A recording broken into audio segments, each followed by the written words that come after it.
Hello and welcome to Rathod's IAS.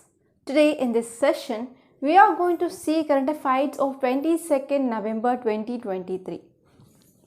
So first we are going to see PDF of Delhi edition and we are going to pick out which are the topics which are relevant from our UPSC point of view, and we are going to see the perspectives. So in how many dimensions we can think about that topic, and that will helpful for improving of your thought process. So why? Because nowadays UPSC is not asking question on a single subject. So they are interlinking the subject. So write an answer, to write an answer which is interlinking with other subjects. So thinking process or thought process or getting perspectives is very important. So that we are going to learn in this class. So this is Delhi edition of The Hindu. So the first important article here is this image. So this image, it is about pride of Assam. So which are the animals that you can see on the screen? That is nothing but one-horned rhinoceros. So where they are seen? In Pobithora Wildlife Sanctuary. In which state? In state of Assam. So here you have to know about some facts regarding this one-horned rhino. So you have to see some facts regarding this one-horned rhinoceros. And you have to see some facts regarding this Pobithora. You have to see some facts regarding Pobithora Wildlife Sanctuary. So I want to ask you one question like, so how many important national parks are located in Assam, and where exactly can we see this one-horned rhinoceros? So please let me know your answers in the comment box. Don't forget. And next topic is at BRICS summit, Z calls for immediate ceasefire in Gaza. At BRICS summit, Z calls for immediate ceasefire in Gaza. So here you have to focus on the keyword, that is BRICS. So what is this BRICS? And that topic is important from your international relations, which comes under GS paper 2. And next topic here is Israel lists Lashkar-e-Taiba as a terrorist organization. So actually if you see here, Lashkar-e-Taiba LET, it was responsible for 2008 Mumbai terror attacks in Taj Hotel. So if you have watched the movie of Major, so you can connect like how these terrorists they came and they attacked this Taj Hotel. So and what are their demands? So here if you see here, lot of people they lost their life in this Mumbai terror attacks. And this was clearly depicted in a movie called as Major. So if you have not been watched, so watch that movie. It is a very good movie. And here you have to know some facts regarding what is this LET. And you have to see even some facts of 26/11 Mumbai attack. So in this 26/11 Mumbai attacks here, terrorists they used sea route to enter into India. So in this context you have to see which are the vulnerable routes for the security of our country. So which are the important areas need to be secured by our government of India. So that's all in the front page. So in the city page you can see capital may face severe or serious water shortage as funds not released. So actually many cities or urban areas, facing this issue. So this issue is water crisis. They are facing issue called as water crisis. So you have to see what are the causes for water crisis, and even you have to see what can be the measures taken. So what measures can be taken to control this water crisis? So this article is important. And you can directly move on to the states page. So here also most of the articles are political articles. So here you can see one article, that is tribal activists hail compensation for land regularized under this FRA. So here keyword is FRA. Okay, that is Forest Rights Act of 2006. So how many of you are having optional anthropology? Please let me know. So for them this FRA is very important, and every year you can expect a question regarding FRA in your paper too. You have to focus on that FRA. And this topic is important from GS paper 2 under polity point of view. And now let us move on. Yes, next topic it is about High Court says surrogacy using donor's gamete can't be prohibited as a condition in consent form. So what is the meaning of surrogacy? Surrogacy is nothing but renting of womb. Okay, surrogacy is nothing but renting of womb. So your High Court of Karnataka observed that disallowing surrogacy using donor gamete as a condition in the consent form for seeking permission to undergo the process is contrary to Surrogacy Regulation Act of 2021. And here High Court, which has permitted 12 couples to opt for the procedure through donor female gametes. So here this article says that yes, we can use donor gametes. We cannot go for prohibition here if you are using this donor gametes. So this article is very important. And in this editorial page, you can see this article that is about alarming countdown. So this article which talks about United Nations recent report, that is broken report. So it is about broken report of United Nations, which is talking about rising of greenhouse gases. So what can be the steps taken and what is this report, you have to know.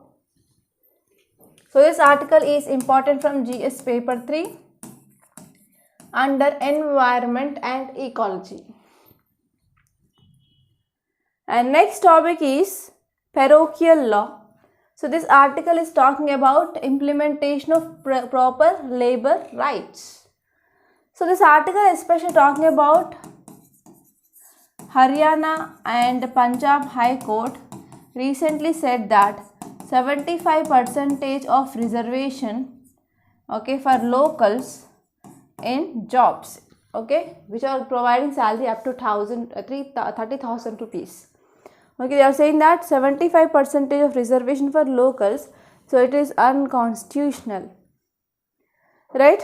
So even other states like AP and Jharkhand, they also enacted similar legislation.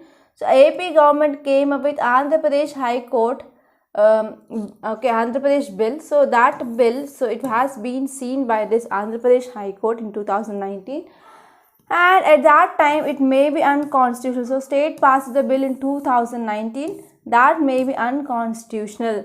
So but the case has to be heard by this Andhra Pradesh High Court, right? So here you have to see like what is this reservation policy.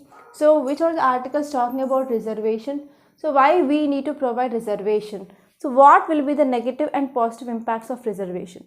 So all these things that you have to see regarding this topic. And if you move on, here you can see India, Japan converge in Southeast Asia. So here you have to know about India-Japan relations and where we are having the concerns between India and Japan relations and in which groupings India and Japan they are part together. For example, Quad is there, for example G20, okay, like that, and even Asia-Africa growth corridor. So all these things, yes, India and Japan they are part. So how can they two come together and how can they play an important role in Indo-Pacific region? So from that point of view we can think about this article.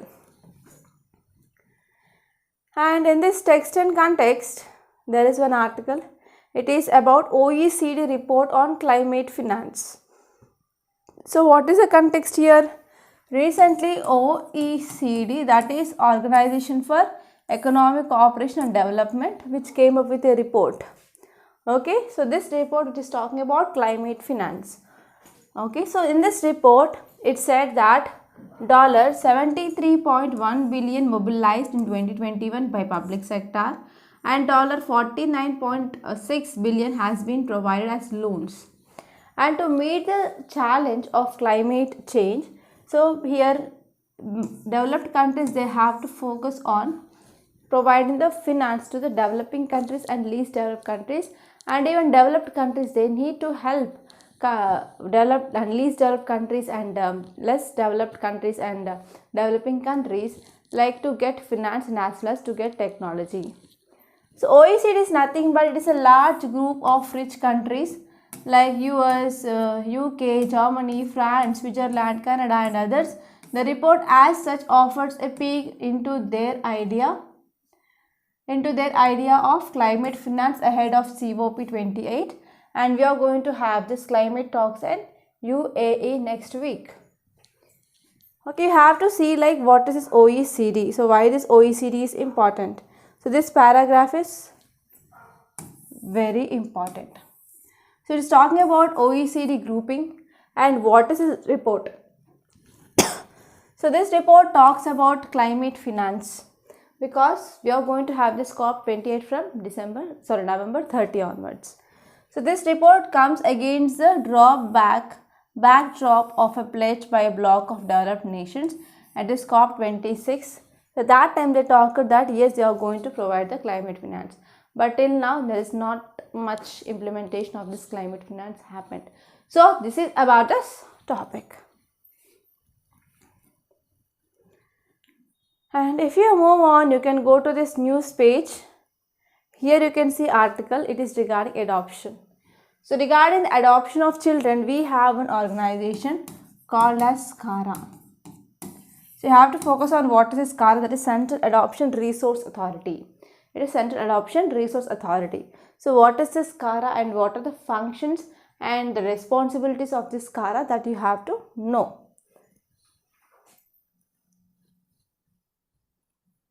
Leave this assembly polls, there is no need.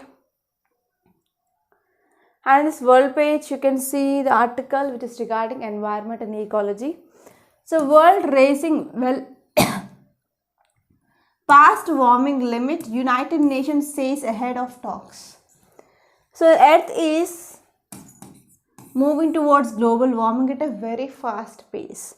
So here 2.5 degrees centigrade to 2.9 degrees centigrade of global warming that is seen whenever we are comparing with pre-industrial levels, that means before 1990s. So this is a thing which mainly said by United Nations.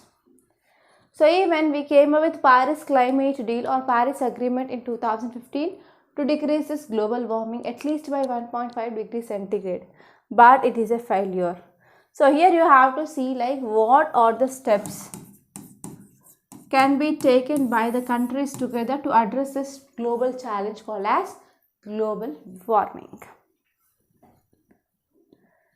And in business page, you can see this article is regarding inflation still remains a key risk to growth, cautions finance minister. So here you have to focus on what is this inflation, types of inflation, cause of inflation, impact of inflation. All these things we discussed number of times. And actually in 2022 there were 3 questions based on this inflation year prelims. So this topic is at most important. And now let us see the notes. So actually we are going to have free live of ethics. Okay, today is the last free live of ethics. So here in this ethics class we are going to discuss each and every topic of your ethics, each and every subtopic. Even we are not going to leave a single keyword. So especially we are focusing on examples and as well as case studies, and we are also focusing on this mains answer writing practice. So if you are not attending the live, you will be getting the recorded classes also, and we are going to provide even the notes, ready-made notes that will enhance your preparation and even we are focusing on doubt clearing and mentorship. So it is not like other online platforms, just you have to type your doubt. So here you can raise your voice and you can ask your doubt directly to me. So this course had been started on November 20th. So admissions still they are going on. So try to join this course. So you can pay like 4,500 rupees for this course. So it is very less and even it is very affordable for many people, right? So if you want to join this course, you can call me on this number or you can text me 8074765513, and we will be posting those recorded classes of day before yesterday in YouTube channel by today evening. So if you want to have a demo class, so you can watch that. After watching that and after watching everything, so if you like the course, then only you can join the course. Okay, is that clear? And if you are joining that, you will be getting the personal guidance from me also. And now let us see the important articles which are present. So first article, it is about BRICS.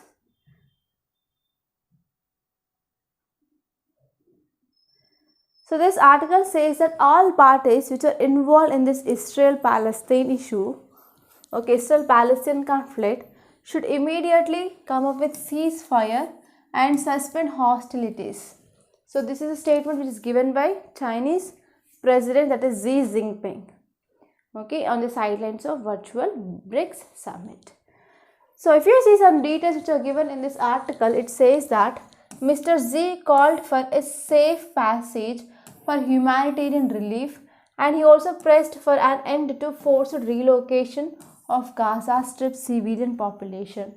Yes, he said that there is a need of humanitarian aid, and even he focused on relocation of this Gaza Strip civilian population, and whoever the hostilities are there, so they should be relieved. And there is a need of supply of water, energy, electricity, they must be restored in this Palestinian enclave. And Chinese president, he also added that only way out of long-standing Israel-Palestine crisis, it is to implement this two-state solution. But many people say that this two-state solution is not an answer or not a solution. But many countries, they are saying that yes, we can go for this two-state solution to stop this violence. So we're talking about some facts regarding this BRICS. So BRICS, it is an acronym for growing or for grouping, okay. So it is a grouping of world's leading emerging economies like Brazil, Russia, India, China and South Africa. So in 2001, here British economist Jim O'Neill, who coined this term BRIC, and later on South Africa also joined, and that became BRICS. So the grouping was formalized during the first meeting of BRIC foreign ministers in 2006. And South Africa, it was invited to join BRIC in December 2010, after which the group adopted the acronym BRICS. So you can get a question like South Africa is a founding member of BRICS.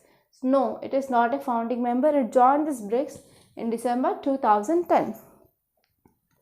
If we're talking about the share of BRICS, so the BRICS bring together 5 of the largest developing countries of the world. It represents 41% of global population and 24% of this global GDP and 16% of global trade. So 41% of global population, 24% of global GDP and 16% of global trade.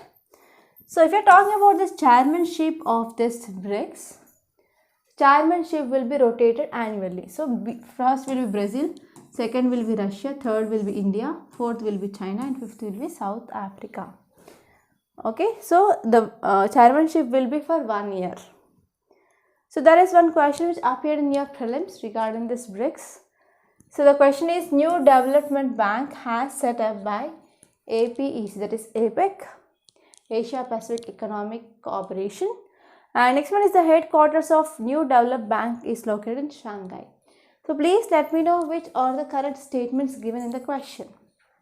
So please pause the video and let me know the answer. So in the meanwhile, I will have some water.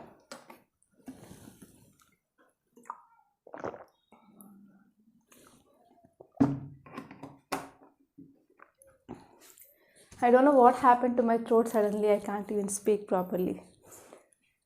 Yes, done. Shall we move on? And next topic, it is about one-horned rhinoceros and Povithora Wildlife Sanctuary. So this topic is important from your environment and ecology.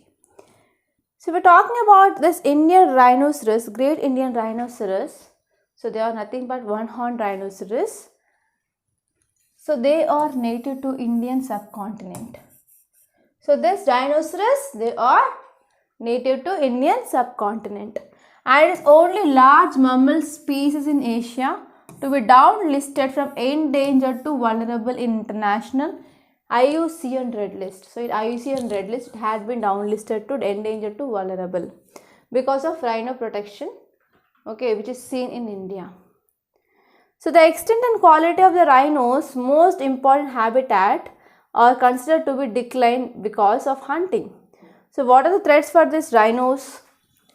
First one is hunting, and next one is agricultural development in Terai region, and because of livestock encroachment. All these reasons that are reducing the habitats of these rhinos.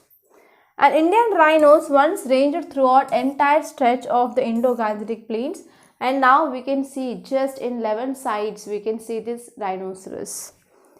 And if you're talking about some facts regarding this Povithora Wildlife Sanctuary, so it is located in the flood plains of Brahmaputra river in Assam, and it is known for having highest density of one-horned rhinoceros in the world.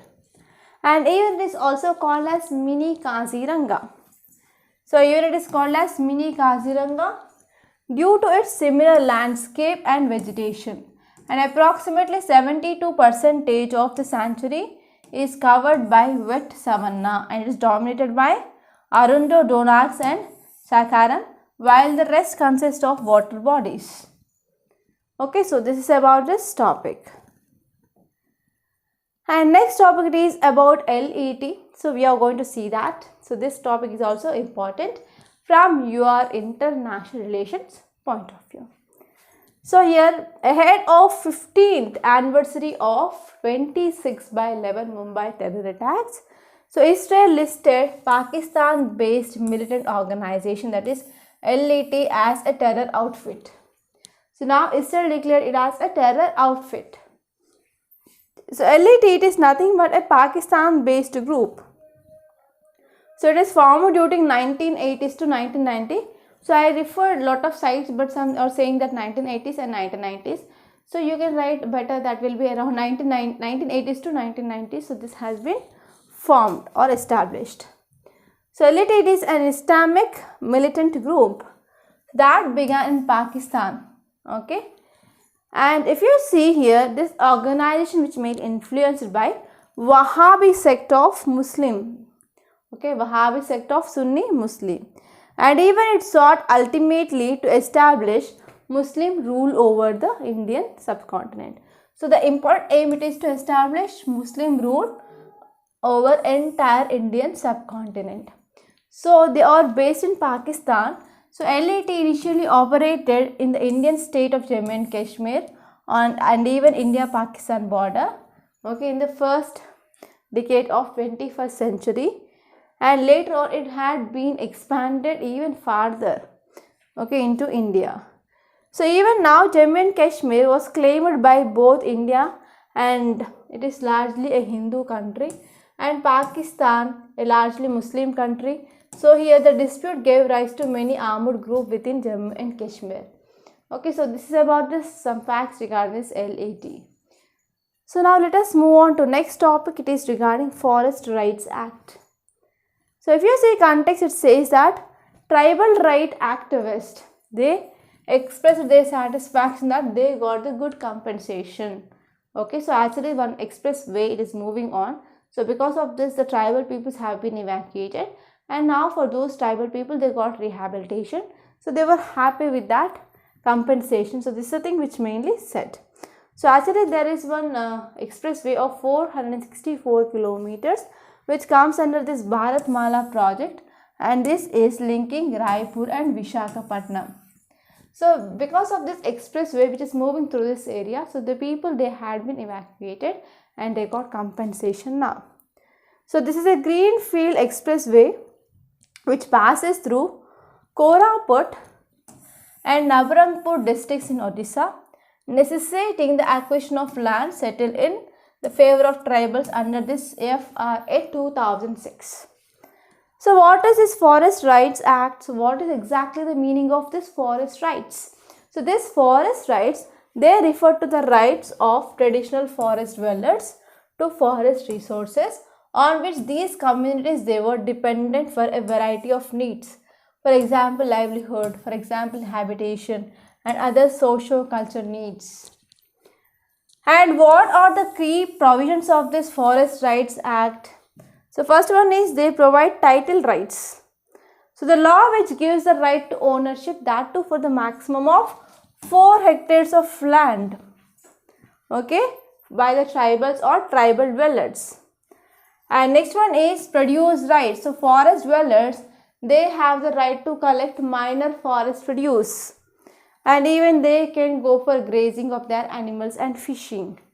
And they also talked about rehabilitation rights. So in this rehabilitation rights, they provide in situ rehabilitation of displaced person and they will be providing compensation. And they will be also getting forest managing rights.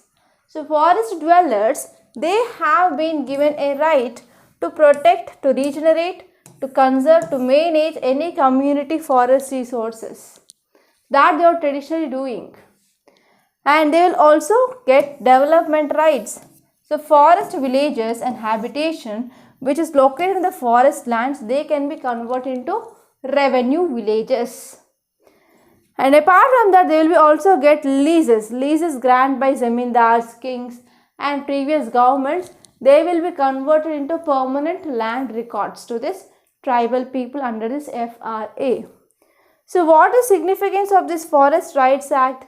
So this will be very much helpful to prevent alienation of communities, right? So the communities who are displaced from their traditional lands, they can claim their rights over the forest lands under this act.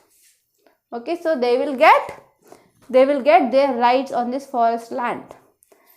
And next one is they will be also focusing on development in the tribal belts. So this Forest Regulation Act which allows conversion of forest lands for development of communities. So they will go for building of schools, hospitals, so that they can focus on education and even health in these areas. And they will also go for protection of forest. So whenever we are going for the sustainable use of forest resources, that will ultimately leads to the consumer protection or community protection, okay, of these lands, and there will be a symbiotic relationship between the forest and as well as wildlife to thrive. And next one here is upliftment of marginalized communities. So a Forest Regulation Act which also allows access to the minor forest produce that can be a potential source of livelihood for forest dwellers, and economic development can help in their upliftment. So the upliftment of the people who are especially tribals or forest dwellers, yes, this right will be very, very important. This act will be very, very important. And it will also helpful for prevention of exploitation. So prior to the act here, forest dwellers, they were exploited by forest officials in the name of rules and regulations. So the Forest Right Act gives forest dwellers the legal rights to access forest resource without getting exploited. And next one is we can also focus on cultural protection. So whenever there is absence of livelihood, whenever there is forced forest dwelling types, so whenever they are migrating in search of economic opportunities, that will lead to diminishing of cultural values. So here they will be not getting proper economic opportunity. So in this way here, this act will be helpful to preserve their traditional cultural practice as well. So this is the significance. And next topic it is about net zero emissions or zero carbon emissions. So we have to see this topic in detail. So why it is in news? So we are going to have this COP28 meeting from November 30 onwards. So because of this, United Nations Environment Program, that is UNEP, released a report, and this report here is Emissions Gap Report 2023 Broken Record. So this is talking about emissions. Emissions Gap Report 2023 Broken Record. So it says that because of increasing of greenhouse gas emission, that will lead to increasing of global warming.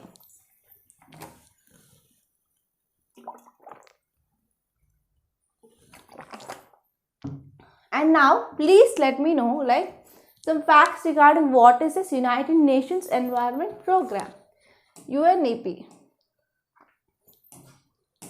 So if we're talking about this United Nations Environment Program, so when established in year 1972 at United Nations Conference on Human Environment.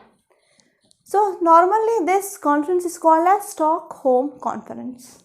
It is very important. And in this United Nations Environment Program, so it uses expertise to strengthen environmental standards and practices while helping to implement environmental obligations of the country at both the regional levels, national levels, and at the global levels. And which are the 6 areas of concentration? So first one is they will focus on climate change. Second one is they will focus on post-conflict and disaster management. And third one is ecosystem management. And fourth one is environmental governance. Fifth one is harmful substances. Next one is resource efficiency, and next one is production. So all these are the important 6 areas of concentration. So what is this report? So UNEP, which came up with this report. So this report, it is a series that tracks world progress in limiting global warming. So they want to limit global warming by at least 2 degrees centigrade. And actually in our Paris Climate Agreement that we came up in 2015, it says that 1.5 degrees centigrade of decreasing of global warming. So since 2010, it has provided an annual science-based assessment of gap between the estimated future global greenhouse gases emissions, and they want to implement their climate mitigation pledges. And actually the important aim it is to avoid worst impacts of climate change. And each year the report also highlights about the key opportunities that can be used to bridge emission gap and even to tackle the specific issues of climate change. And the important aim here it is to inform about the climate negotiations among United Nations member states as well. So these are some important things that you have to remember regarding this UNEP report. So now let us see next topic. It is about climate change and how it is impacting health. So India is getting ready for this 28th Conference of Parties that is going to be happen from November 30 onwards.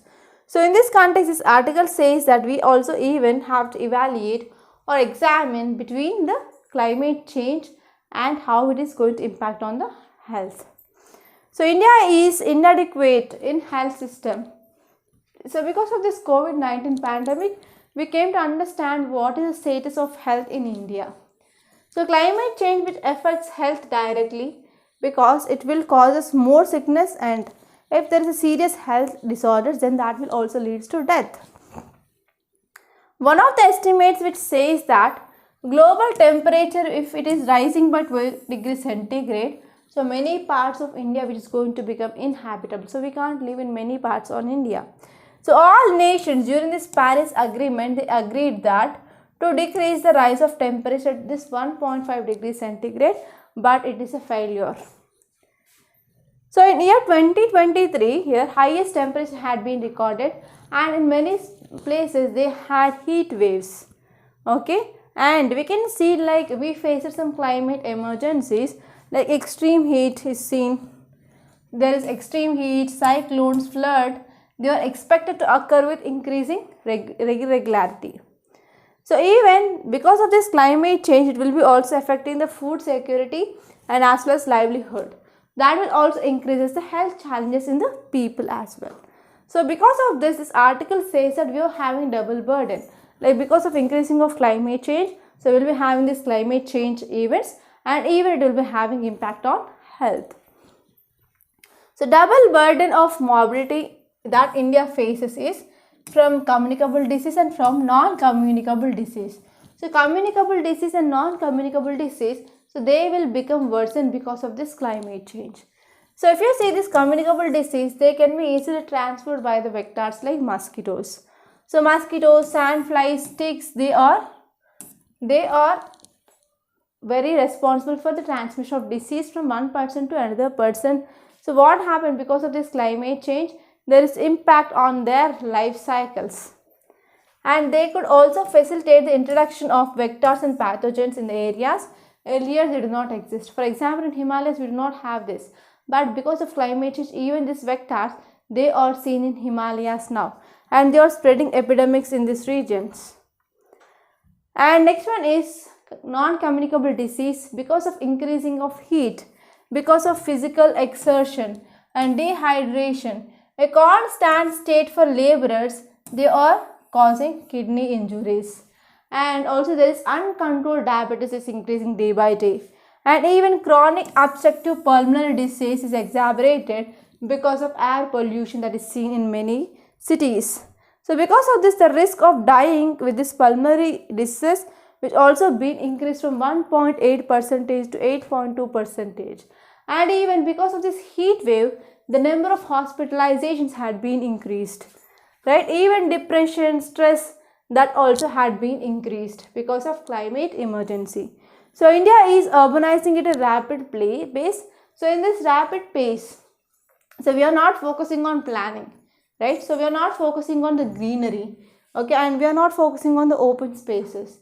So because of this, what happened now, we are going for laying of roads like cement roads and asphalt roads, that is creating urban heat island. So because of that, we can see there will be worst, more ill effects of climate change. So climate change which also put further pressures on weak urban primary health system, okay, because of air pollution and because of no physical activity in the people in the urban areas, and they are not focusing on the culture ties as well. So what can be the actions taken? So here, the first important action here, it is to control climate change. So we have to take actions from local level, regional level, state level and international level. So at all levels we have to take the actions. So here we have to recognize climate change and how it is going to impact on the health, and that problems need to be addressed with a policy, with a better policy implementation. So this is about this topic. And this is our ethics online course. It started on 28th November. So still all admissions are going on, so you can join. And today you will be having the free live class at 6 p.m. to 8 p.m. The link of that class is given in the description box. Don't forget to join that class. So we are going to have case study discussions today. Okay, so we are going to have this 50 hours of live classes. And each class we are covering the important subtopics. And we are going to focus on examples, case studies and mains answer writing. That is very important to get good marks in your ethics. And it's the right time to join this ethics because from January onwards you will be having complete focus on your prelims. Okay, so within 1 month we are going to complete this class, and the cost here is 4,500. So please contact me on this number 8074765513. So even this is WhatsApp number, you can call me on this number or you can text me on this number, even on Telegram and WhatsApp, so that you can join the course. So by this I am concluding. I wish you are going to join this course, and that's all today. So if you really like this class, hit the like button and don't forget to share this video to your friends, and please share message about this course, okay, to your friends also in your social media platforms. Don't forget to share about this course. And one more thing here is, do subscribe to Rathod's IAS Academy. Thank you so much for watching.